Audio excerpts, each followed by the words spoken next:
During her weeks of escalating intimidation, I hadn't just sat back, I had been collecting receipts.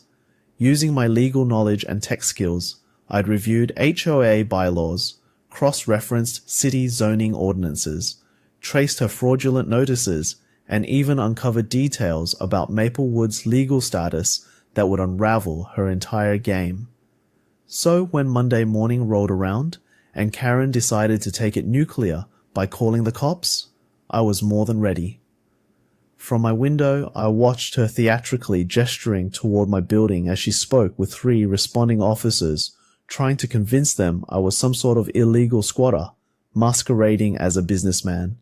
She thought she was delivering the knockout punch, but when Officer Thompson knocked on my door at 9:15 a.m., the tables finally turned. A calm, no-nonsense veteran, he greeted me with the weary politeness of a man used to HOA drama. "Good morning, sir. We received a complaint about unauthorized business activity. Do you have a moment to discuss?" "Of course," I replied, stepping aside. "Please come in, officer. I think you're going to want to see this." What he didn't expect was that I'd already prepared an entire counter case, with documents, timelines, legal citations, and a list of Karen's violations. What happened next? Let's just say Karen wasn't ready for what I had planned. "Officer, before we go any further," I said, "I think you'll want to see this." I reached into my file drawer and pulled out a certified deed, complete with a notarized stamp and the county recorder's seal. Thompson accepted it, his eyebrows immediately rising as he scanned the document. "You own this entire complex?" he asked, stunned. "That's right," I nodded. "All 47 residential units and every shared space. Purchased outright from Sunrise Construction in August of 2019. His posture shifted noticeably. What had begun as a basic tenant complaint now took on a much larger and stranger dimension. "So when Ms. Mitchell speaks about HOA authority," Thompson said slowly, "she's trying to enforce rules on property that legally belongs to you." Exactly. And that was just the tip of the iceberg. I opened my laptop and slid it over. On screen was a color-coded spreadsheet showing 2 years of suspicious transactions. For the last 24 months, Karen's been demanding money from residents under the pretense of HOA dues, none of which she had any right to collect. In fact, she's never had any legal claim to this property or its governance. Thompson leaned in, brows furrowed. "There's something else," I continued. "Before I transitioned to software engineering, I spent several years in real estate compliance. I hold a JD from State University and previously worked with Metropolitan Investment Group's legal division. I've spent the last few weeks quietly compiling a full legal profile of Karen's actions." The officer sat back, taking it all in. "And you waited this long to speak up?" he asked. "I needed the full picture," I explained. "She was building a paper trail of fake authority. I wanted a trail of my own, a real one." At that moment, a knock interrupted us. It was Mrs. Rodriguez from 3B. Her voice trembled, but her eyes burned with something new. Relief. "Sorry, David. I saw the police outside and I couldn't keep quiet anymore," she said, turning to the officer. "That woman, Karen, has been threatening people. She told us if we didn't follow her rules, we'd be evicted. We've all been terrified." She glanced at me, then back to Officer Thompson. "She made rules that made no sense. No kids allowed in the courtyard after 6 p.m., fines for shoes outside our doors, cleaning charges just for using the grill. She said it was all part of HOA enforcement. But if David owns the complex..." Her voice trailed off and the implication hung heavy. Thompson turned back to me. "Do you have documentation of the money she's taken?" I nodded and clicked to the next tab in my spreadsheet. "She's collected over $47,000 from residents in the last 2 years, every cent deposited into her personal Wells Fargo account. I obtained the records through a public filing request I showed him another column.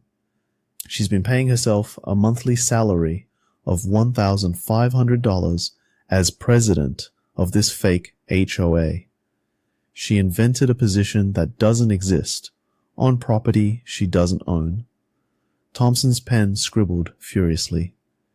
It gets worse, I said, opening a folder labeled kickbacks. She's been signing contracts with businesses, cleaning, landscaping, pest control, all under the fake HOA name. But the real game, overcharging. She pays her brother's lawn care company $800 a month when market price is $300. That extra $500 split between the two of them. Thompson's mouth tightened. She's done the same with trash collection, pest spraying, snow clearing, you name it. In every case, she chooses vendors that play along and split the excess.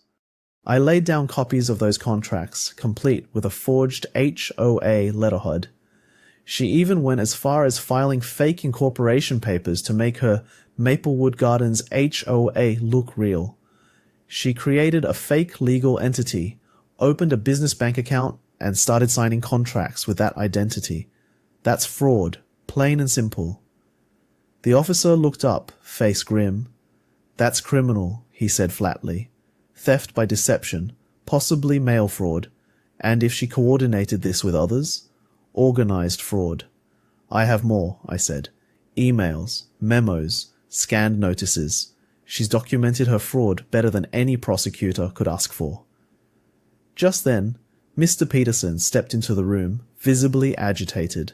Sorry to interrupt, but I overheard Mrs. Rodriguez talking about those fake HOA fees, he said, glancing at me, then the officer. Last month, Karen came to me with a $300 invoice, said it was a mandatory assessment for roof repairs. I asked to see board meeting notes, and she told me that HOA records were confidential, that I had 10 days to pay, or she'd begin eviction. Officer Thompson's face turned from concern to firm. How many tenants has she scammed?